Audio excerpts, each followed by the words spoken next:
Thomas is with us in Greenville, South Carolina. Hey, Thomas, welcome to the Ramsey Show. Hey, thanks for having me. Certainly. How can I help? So I work at a small manufacturing company. We got about 45 employees total.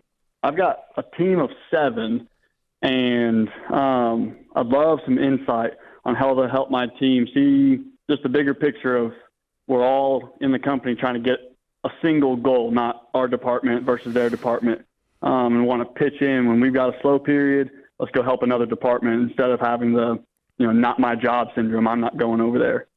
Wow.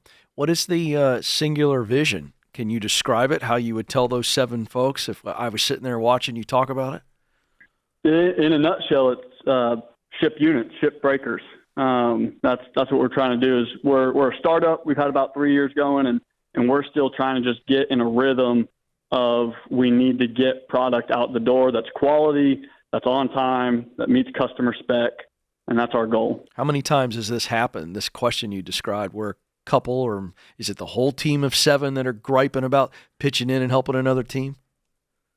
Fairly unified. I've got one guy who's pretty consistently just quietly like, all right, I'm going to go over here and do what I can. But most everybody is very comfortable with this is my job. And they're doing a great job with their job, just not wanting to step outside of that wheelhouse. Right. But, I mean, is the one guy or all 7 don't want to help the other team when it's slow and we need to pitch in? Is it all 7 or just the one guy?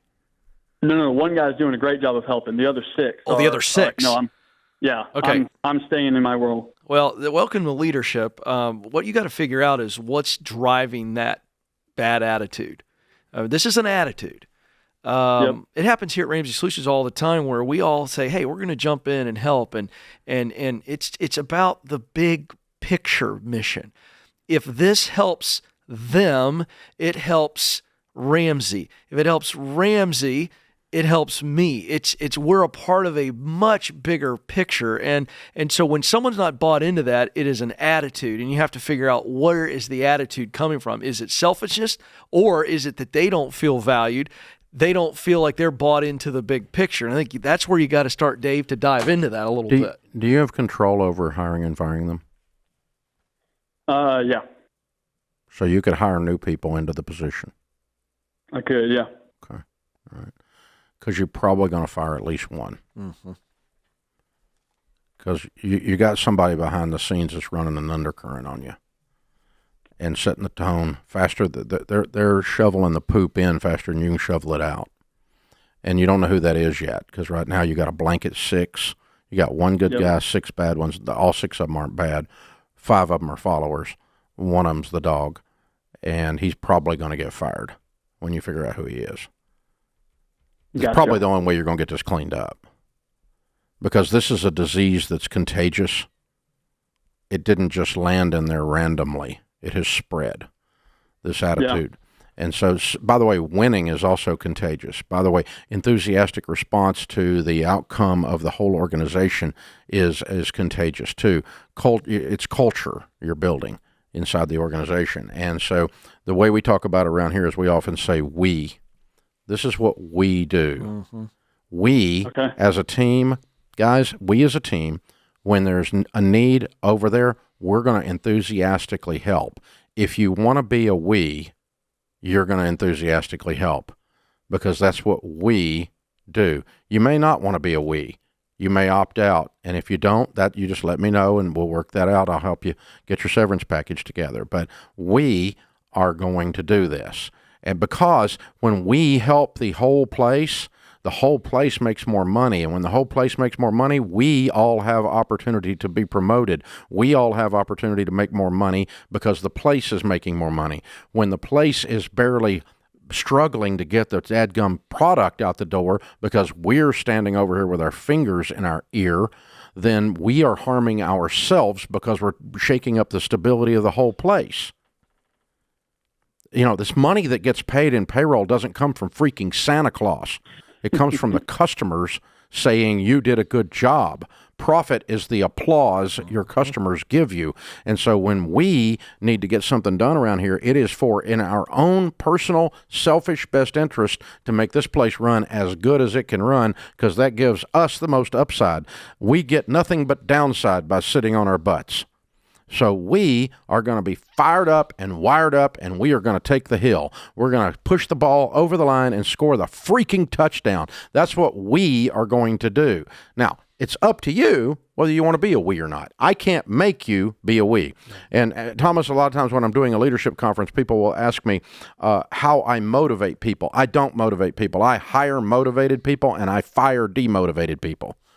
And when I get enough motivated people in the room, the whole room will freaking explode with electricity. And I can't make that happen, but I can make the environment happen, because you cannot win the Kentucky Derby with a donkey. Yep. Yep. Do you know who the dog is? You know who the problem child is? Not offhand. Cause, Okay. 'cause like I said, they're great at their job. Yeah. When you take each one of them off for coffee to the side and you have this we discussion, watch the body language and watch the eyes. Yeah. Okay. That was my next question. Watch. So how do I do I hear? transition Do I to hear a sigh? Yeah. I'll tell you another technique. I'm being lectured again. Oh no, this will be the last one because you ain't gonna be here. Yeah. So, Thomas, there's another way to do this, too. I agree. You need to do the one-on-one, but I'll tell you the quickest way to figure it out is put them all in the room together, all 7 guys, and say, hey, when we've had to jump in before, I've noticed that we don't have the best attitude, and I want to know your all thoughts. What are your stressors? Why do you see this? Just ask some open-ended questions about what you see and get their feelings, and watch who they look at. But I don't think your snake will say a thing. No, but the others will look at. Group thing. They'll look at the snake, though. Watch. They'll look at him. Yeah, they'll give a side eye. It might happen. Yeah. Good. I'm just saying that's one option. But Dave, can I throw another scenario out here real quick to Thomas? Sure. This is also a part of leadership. It's why we do what we do at Entree Leadership. And the fact that you've said that all 7 of these guys are good workers, they're just not. 6 of them don't have a good attitude about being team players. There is a difference. You can be a good worker, but not a good team player. And I just wonder if they are good workers, it implies to me that they have good character. So maybe you come alongside of them and say, this is a way to grow in your life.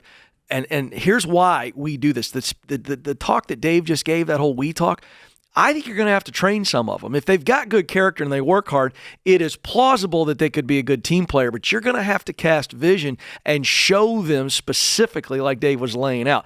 I'd rework that exactly how Dave said it. I'd say it that way because I think good workers, Dave, imply good character. And some of these young men haven't been taught how to be a team player. You get socialized by the people you hang out with. Boom. And if you're hanging out with people who say, well, the little man can't get ahead. Thank God it's Friday. It's true. Oh, God, it's Monday.